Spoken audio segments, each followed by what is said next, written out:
did you set up your business? Maybe you set up your business because you wanted to help people or provide something for a gap in the market you spotted. You wanted some freedom and flexibility, and as business owners, we have the opportunity to create a business that suits us in whichever model that we want. And although the idea is great and the concept works, if you're not getting the figures and the money sources right, you can end up in a situation where you end up with an expensive hobby that isn't actually paying you what you need to. A lot of people talk about the book Profit First because it's seen as a way to make sure you always get paid in your business. In this video, I'm going to help you make Profit First work for your business without getting overcomplicated. Hi, I'm Claire, money coach and qualified financial advisor. And for the last 14 years, I've been working in the financial services sector, and I run a successful financial services business. I'm here to help you walk into wealth, enriched, empowered and excited. I've built my dream life and now I'm going to help you build yours. And remember, if you have any questions, post them below, because at the end of each video, I answer one viewer's question. Okay, let's get on with today's show. So Profit First is a brilliant book by Mike Michalowicz, which turns the idea of sales, cost minus profits, on its head. And the idea is you pay yourself first and you allocate the remainder to expenses and then adjust your prices accordingly. So Mike Michalowicz is an American, which in the scheme of things isn't an issue, but the British system works slightly differently in the way you pay yourself and the way banking works. So it needs to come with a little caveat in that you need to pay yourself second. So pay yourself first is fine in principle, but HMRC are not going to be too happy with that if you get to the end of the year and say, well, actually I haven't got any money for my tax bill because I've spent it. So you do need to pay your tax first and then you can take your owner's pay. And what's left is then the money for expenses. And the key thing is you've always put your tax money away first because it's not your money and it never was. I love reading.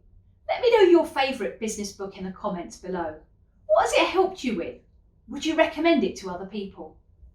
So let's look at the numbers that really matter and how you can easily create a strategy to increase your true wealth.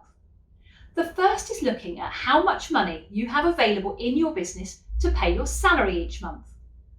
I use a version of Profit First to keep pots of money separate within my business, which to me is a good place to start in keeping your expenses under control and ensuring that you have tax money set aside and a pot of money to pay your salary each month.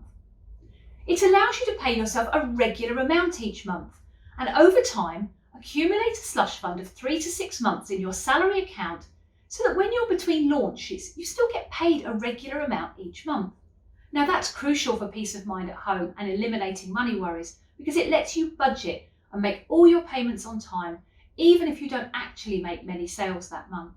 Imagine how good it would feel to know that all your bills and costs are covered. You'll never get that text from your bank telling you there's no money in your bills account and you need to be moving money around. And yes, that still happens to those earning 6 figures. Once you have all your separate bank accounts up and running, you'll be able to clearly see what you have. And by putting money in separate accounts, you can look at it and say we need a new internet router or whatever it might be. Do I have the money there in my expense account to spend it? Or am I going to have to wait for a couple of months? By doing this, you avoid accidentally racking up a load of expenses and there being nothing left at the end of the month to pay yourself. Now we're almost there. But first, if you're still with me, can you take 2 seconds to subscribe and give this video a like or a thumbs up? It really helps keep me motivated to bring you more helpful content. Okay, let's keep going. So how does having separate accounts mean you always get paid?